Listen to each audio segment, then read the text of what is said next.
上一期宝黛终于见面了，然后宝玉就把玉给摔了。黛玉吓得够呛，心想刚来就惹出这狂病来，要是摔坏了那玉，岂不是我的罪过呀？她就不禁流下了眼泪。黛玉在贾府的第一夜就开始还前世的灌溉之恩了。而且这一期袭人正式出场，还交代了她为什么叫袭人。另外，薛蟠打死人命的消息来了，四大家族一荣俱荣，一损俱损的护官符第一次露出真容。来，我们听一听这段。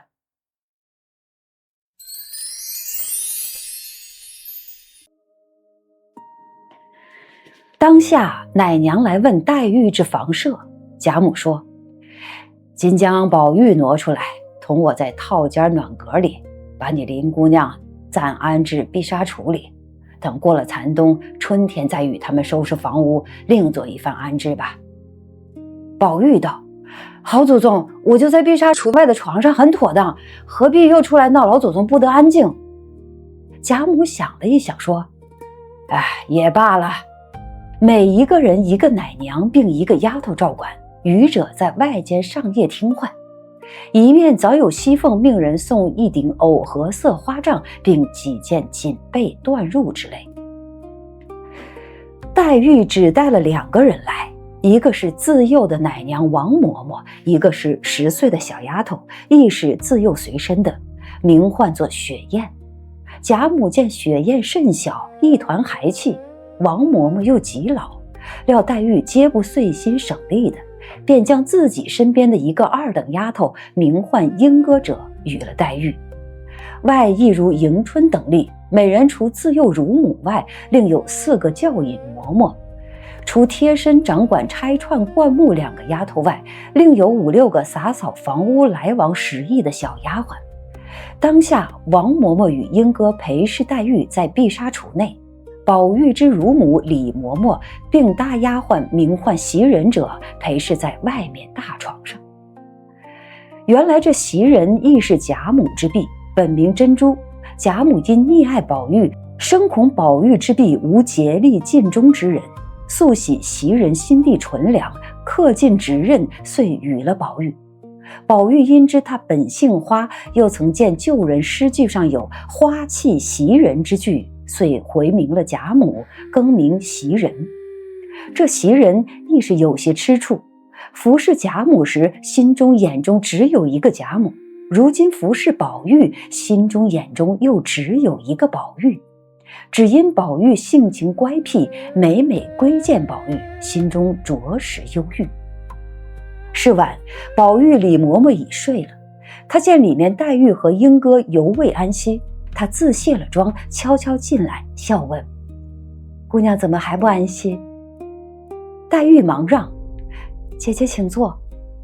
袭人在床沿上坐了，莺歌笑道：林姑娘正在这伤心呢，自己淌眼抹泪地说，今儿才来就惹出你家哥的狂病，倘或摔坏了那玉，岂不是因我之过？因此便伤心，我好容易劝好了。这袭人道：姑娘快休如此，将来只怕比这个更奇怪的笑话还有呢。若为他这种行止你多心伤感，只怕你伤感不了呢，快别多心。黛玉道：姐姐们说的我记着就是了，究竟那玉不知是怎么个来历，上面还有字迹。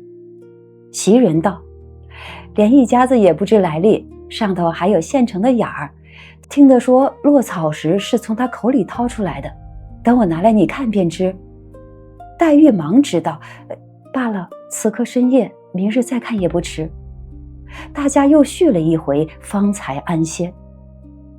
次日起来，醒过贾母，因往王夫人处来，正值王夫人与熙凤在一处拆金陵来的书信看，又有王夫人之兄嫂处遣了2个媳妇来说话的。黛玉虽不知原委，探春等却都晓得是议论金陵城中所居的薛家姨母之子姨表兄薛蟠以财仗势打死人命，现在应天府按下审理。如今母舅王子腾得了信息，故遣他家内的人来告诉这边，意欲换取进京之意。好，原文先演播到这儿。这段是黛玉在贾府的第一夜，看似平静，实则全是密码。咱先看看碧纱橱内的空间，这是全书写的最暧昧又最规矩的地方。贾母让宝玉挪到暖阁里，黛玉住碧纱橱，但是宝玉说我就在碧纱橱外的床上很妥当，贾母居然应了，这是什么意思呢？碧纱橱是隔纱的，中间只隔了一层纱，但那是门，是界，宝玉在橱外，黛玉在橱内，近在咫尺，能听到呼吸，但绝不能越界。这很像后面大观园的布局，宝玉和黛玉住得很近，但永远有规矩隔着。这层碧纱就是礼教的象征。而且您注意，贾母说的暂安置，等过了残冬，春天再收拾房屋。黛玉住碧纱橱是临时的，但她在贾府的寄居却是一生的。再看看人员配置啊，黛玉带来的雪雁一团孩气，王嬷嬷极老，都不中用。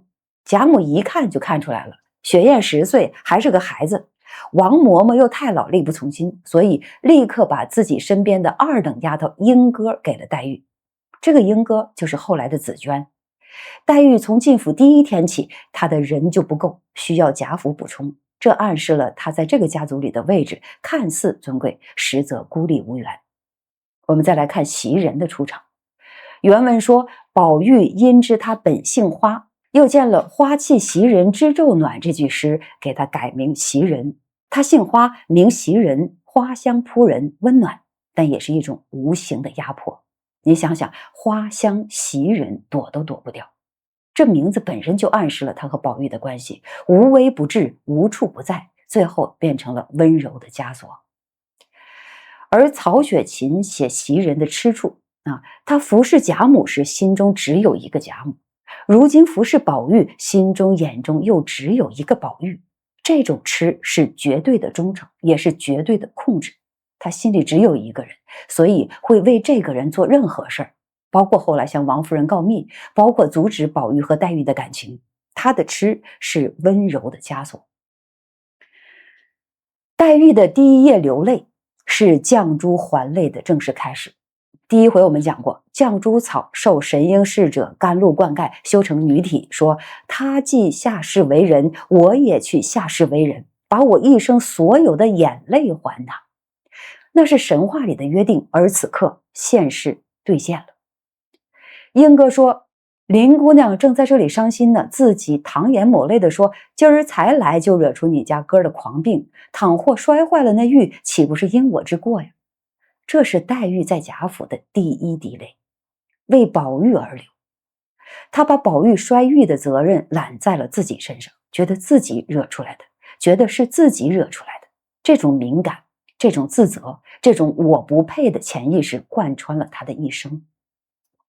那么袭人劝他，将来只怕比这个更奇怪的笑话还有呢，若为他这种行止你多心伤感，只怕你伤感不了的。这简直是预言，袭人无意中说出了真相。宝玉的奇怪还多着呢，你的眼泪也还多着呢。神话里说要还一生所有的眼泪，从这一夜开始，这笔债正式起账了。最后看薛蟠打死人命这件事，这是4大家族护官符的第一次显现。王夫人跟熙凤再看金陵来的书信，说薛家姨母之子薛蟠以财仗势打死人命，现在应天府按下审理。王子腾也就是王夫人的哥哥遣人来说，意欲换取进京。脂砚斋在此处批薛家浮现，这个案子后面会落到贾雨村的手里。贾雨村刚谋了应天府的缺，他面对的第一个案子就是恩人的女儿香菱，后来改名叫英莲的，被薛蟠抢走了。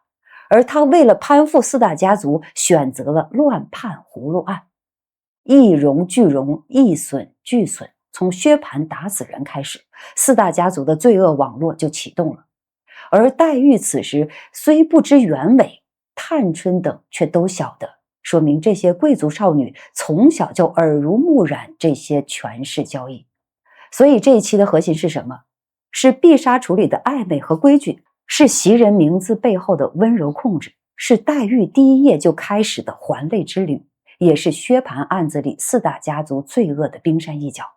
黛玉在碧纱橱里睡下时，她不知道这个家族的光鲜背后藏着多少条人命。